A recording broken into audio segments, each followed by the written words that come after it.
Facebook email is going away, in case you notice. Check your Facebook mail lately? Didn't think so. Apparently not many others did either. So after 3+ years, the world's largest social media outlet is pulling the plug on its little-used email service, the company confirmed Tuesday. We're making this change because most people haven't been using their Facebook email address, and we can focus on improving our mobile messaging experience for everyone, Facebook said in a statement.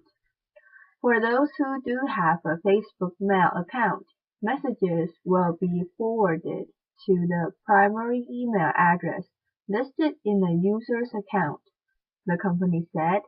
The changes are planned to roll out in March, and users can turn off that forwarding option if they prefer not to have their personal inboxes flooded with these messages.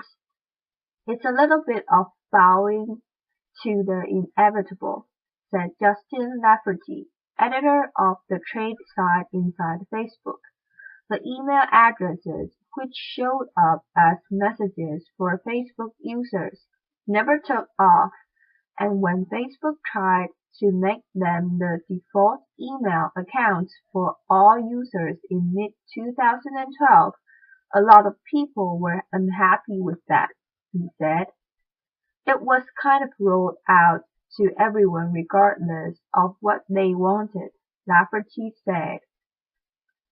With last week's $19 billion acquisition of WhatsApp, the fast-growing messaging service, Facebook is focusing more on mobile messaging than email these days.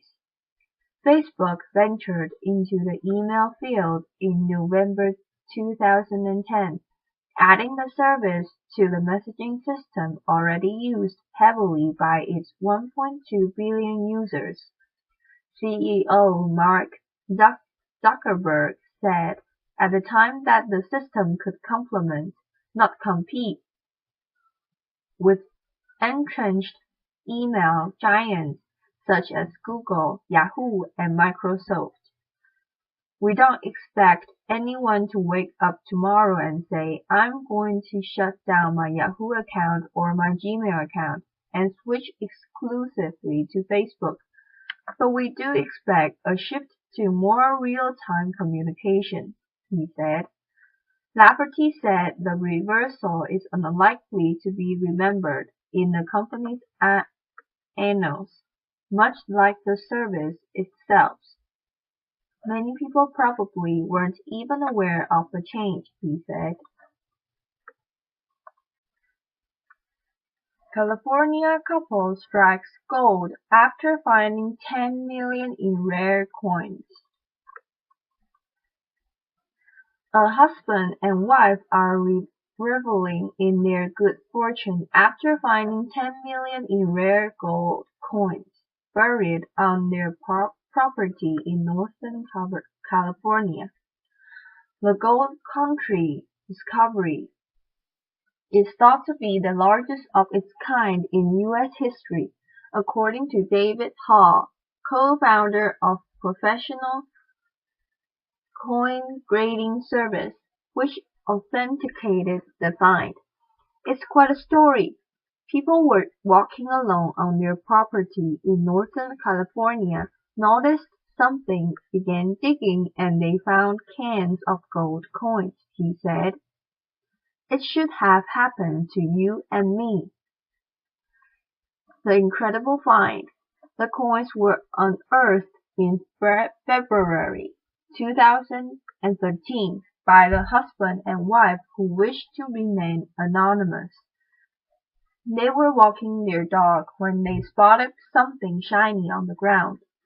The couple dug and eventually discovered 8 metal cans containing more than 1,400 gold coins.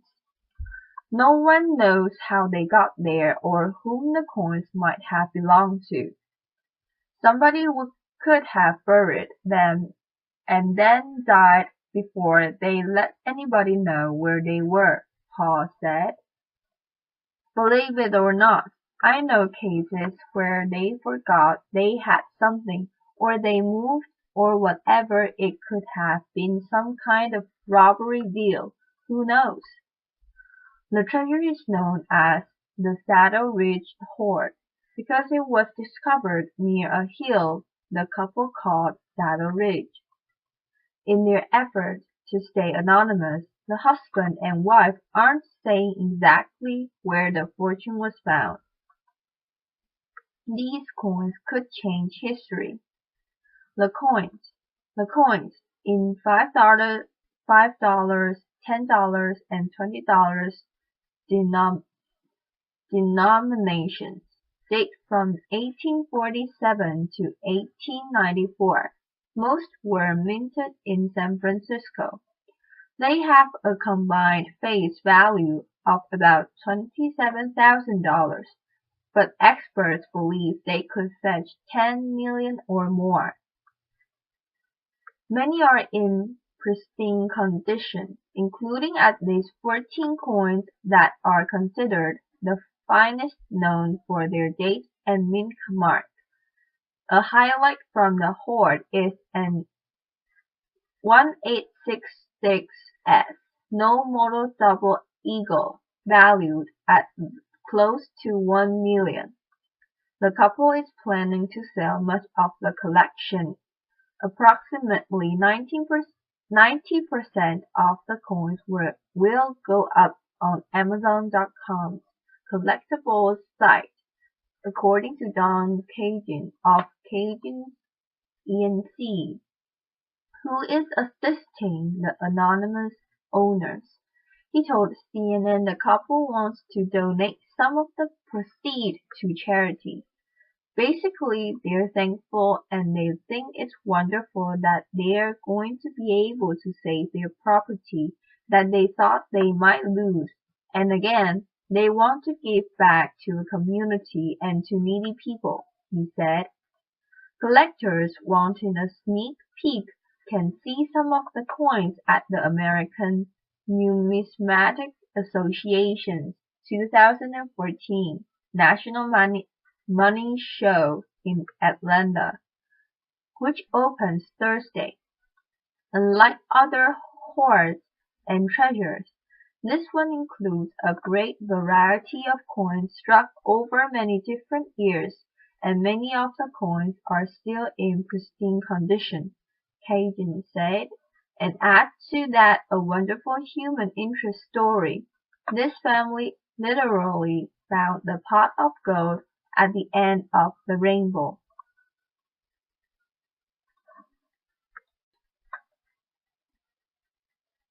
Miami artist destroys $1 million Ai Weiwei vase in protest.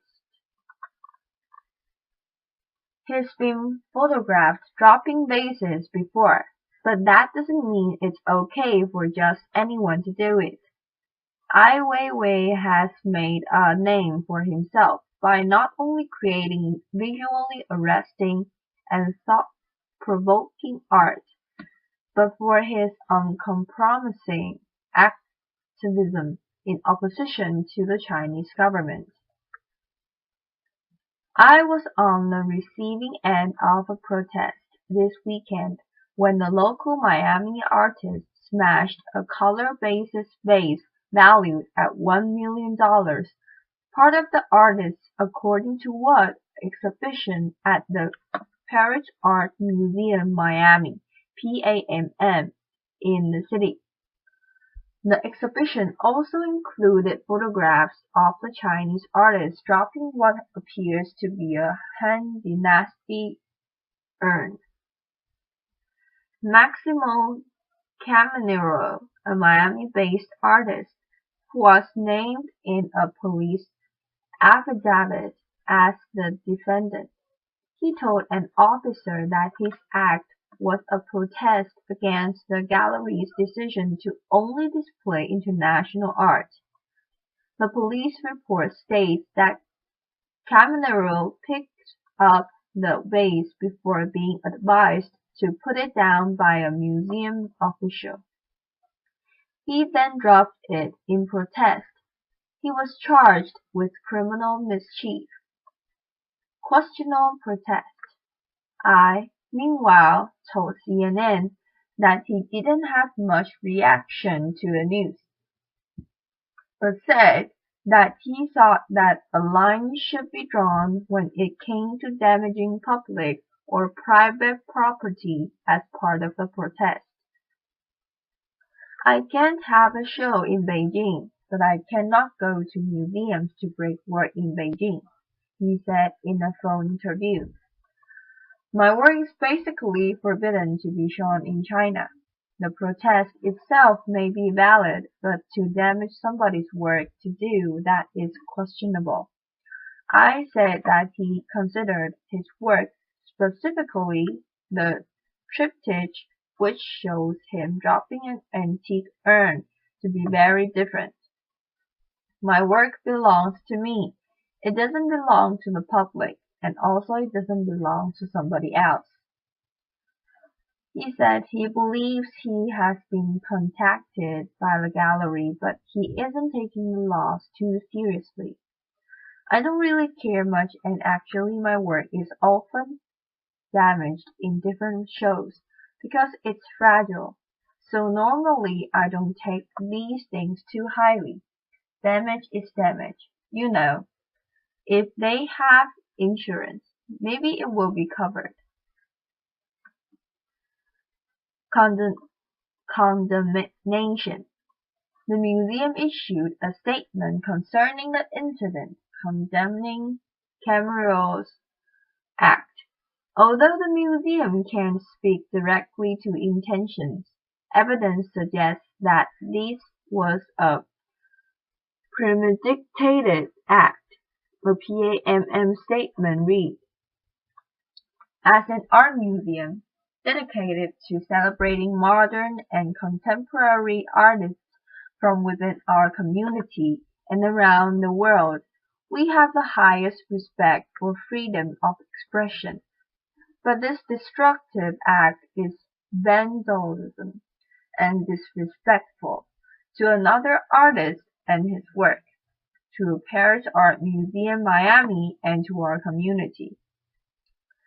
Caminero told the Miami New Times that it was a spontaneous protest and that he lifted the vase and let it smash on the floor like Weiwei did in his picture, then waited for authorities peacefully and never resisted punishment.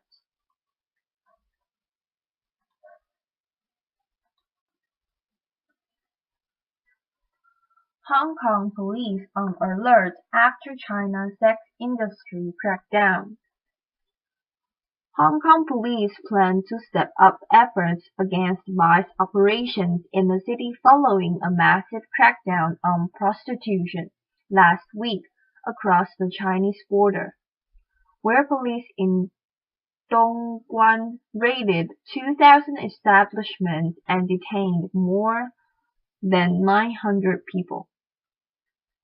Senior Hong Kong police expressed fears that the Special Administrative Zone could fill the vice vacuum left after the raid by more than 6,000 police on the Chinese industrial city just 60 miles to the north.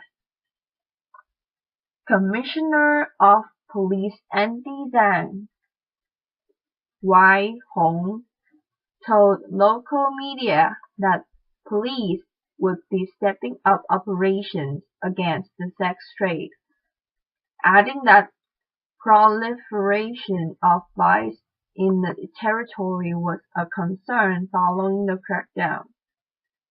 There is definitely potential for the sex trade to suddenly grow quickly here, but it won't just be confined to a rise in prostitution. A senior Hong Kong police officer told the South China Morning Post. It will bring with it all the usual vice that goes with it. Narcotics, money laundering, child protection. The Chinese Ministry of Public Security on Sunday ordered police across China to step up efforts to tackle the three vices: prostitution, gambling, and drug trafficking, warning officials they would be held accountable for illegal activities. While Dongguan, situated between the large population zones of Shenzhen and Guangzhou, has long been associated with the prostitution. It is known as China's Sin City. China's Ministry of Public Security has indicated it will not limit the crackdown to the city, and that the operations will also target officials benefiting from the trade. Be resolute with the crackdown, no matter who is involved, and regardless of what official ranks they are at, with no leniency or soft-heartedness, the ministry said in a post on its website over the weekend. Dongguan Deputy Mayor and Police Chief Yang Xiaokang was fired from his post last week, and 10 other senior police officers have been subject to a range punishments. In the wake of the raids, state media reported. Other provinces including Zhejiang, Gansu, Shandong, Guangxi, and Heilongjiang have conducted their own vice raids in recent days, indicating that the campaign has been directed from the central government. Dubbed the Exterminate Yellow campaign, the color in China associated with prostitution, the crackdown comes after a report by the national broadcaster CCTV on the sex industry in Dongguan. According to media reports cited by the English language China Daily, Dongguan, with a large and shifting migrant population from across China, could have as many as 300,000 working in the illegal industry, despite harsh penalties for involvement. The nationwide clampdown on the three vices is the latest target for the government of President Xi Jinping, which promised a wide-scale crackdown on rampant graft when it came to power in 2012. Xi has also been behind an austerity drive to rein in extravagant spending, banning officials from serving exotic dishes such as shark fin soup at banquets. Anger over corruption has prompted a raft of mass incidents, an official euphemism for protests, worrying officials defending one-party rule. Last year, Xi vowed to crack down on both tigers and flies, powerful leaders and lowly bureaucrats, in his campaign against corruption and petty officialdom.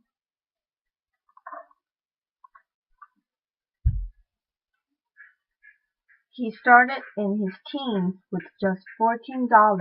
Now he's a 21-year-old paperback king.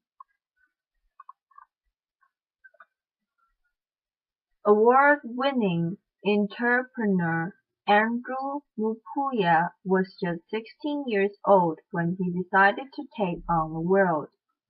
That was back in 2008, when both of Mukuya's parents had lost their jobs and could only afford to cover his school fees. I had to get to meet my basic needs by myself, remembers the Ugandan businessman. I decided to face the world alone.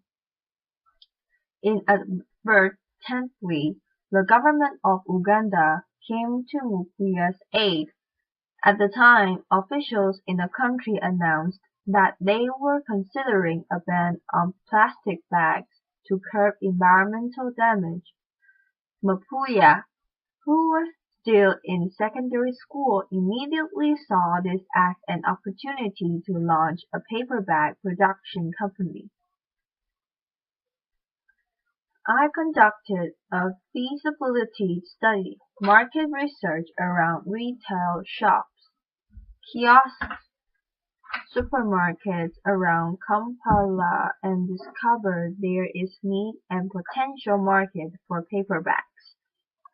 To start out his small operation, Mukuya figured out he needed a capital of 36,000 Ugandan shillings, about $14.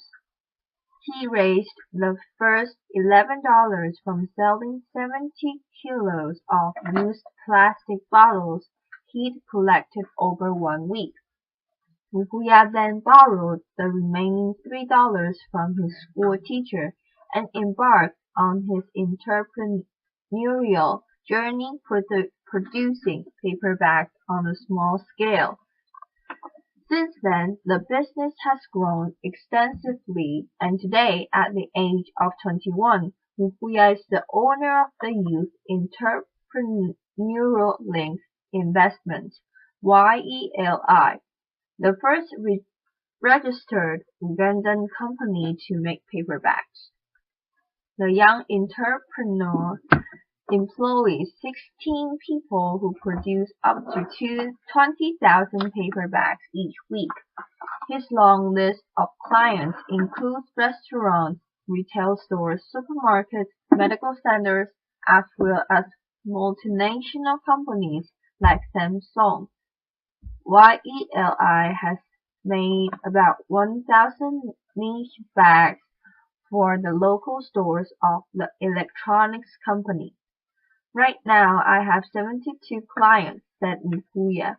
19% of our clients always come back. Green impact. Mukuya's remarkable achievements and shrewd business skills have been recognized with a number of accolades in recent years. In 2012, Mukuya was the winner of the $30,000 Amnesia Prize, a major award given to young African entrepreneur leaders who take the initiative to address critical needs in their communities. The awards I have won give me courage to push on with my business, says the young entrepreneur. It shows to me how I am doing the right thing, and it helps me define the impact I'm creating. Uganda has attempted to ban plastic bags in a bid to deal with its acute waste management problem and promote environmental conservation. Yet they are still used in Kampala and often block drainage systems or collect in heaps on the side of road. Mukuya, however, believes Ugandans will eventually choose paper over plastic, and he even plans to build a recycling operation. A paper bag is eco-friendly. It can easily decompose, he says, but plastic bags takes too long, so that is the difference. Just the start. For now, Mukuya sources his paper from Nairobi, the capital of Kenya. His business is housed in Kasokoso, a slum just outside Kampala's bustling city center. Here, everything is done by hand and with precision. YELI employees turn out thousands of bags daily, cutting the paper manually and then folding it and gluing it appropriately. But this takes time, and as customer numbers grow, the team cannot keep up with the increasing orders. Mukuya says one of the biggest challenges for his startup right now is supply and demand. It needs time to produce the right quality and quantity to all clients because it's run manually, he says. It's quite hard to catch up with some clients who are used to cheap plastic bags, adds Mukuya. My next step is to get a machine because I'm only able to supply 5% of the demands I have. Yet Mukuya says that this is a problem that most clients understand, pushing him to keep thinking big and press ahead with his plans to promote environmental conservation. My vision is to have a cleaner Africa by eradicating use of plastic bags and emphasis on paper recycling. He says, I dream of having a big plant where I am able to supply paper bags all over Africa, adds Mukuya, putting emphasis on sensitizing about environmental conservation. So I believe this is just the start. Facebook email is going away, in case you notice. Check your Facebook mail lately? Didn't think so. Apparently not many others did either. So after 3+ years, the world's largest social media outlet is pulling the plug on its little-used email service, the company confirmed Tuesday. We're making this change because most people haven't been using their Facebook email address, and we can focus on improving our mobile messaging experience for everyone, Facebook said in a statement. For those who don't have a Facebook mail account, messages will be forwarded to the primary email address listed in the user's account, the company said. The changes are planned to roll out in March, and users can turn off that forwarding option if they prefer not to have their personal inboxes flooded with these messages. It's a little bit of bowing to the inevitable, said Justin Lafferty, editor of the trade site Inside Facebook. The email addresses, which showed up as messages for Facebook users, never took off, and when Facebook tried to make them the default email accounts for all users in mid-2012, a lot of people were unhappy with that, he said. It was kind of rolled out to everyone regardless of what they wanted, Lafferty said. With last week's $19 billion acquisition of WhatsApp, the fast-growing messaging service, Facebook is focusing more on mobile messaging than email these days. Facebook ventured into the email field in November 2010, adding the service to the messaging system already used heavily by its 1.2 billion users. CEO Mark Zuckerberg said that at the time that the system would complement, not compete, with entrenched email giants such as Google, Yahoo, and Microsoft. We don't expect anyone to wake up tomorrow and say, I'm going to shut down my Yahoo account or my Gmail account and switch exclusively to Facebook. But we do expect a shift to more real-time communication, he said. Lafferty said the reversal is unlikely to be remembered in the company's annals, much like the service itself. Many people probably won't even aware of the change. California couple strikes gold after finding $10 million in rare coins.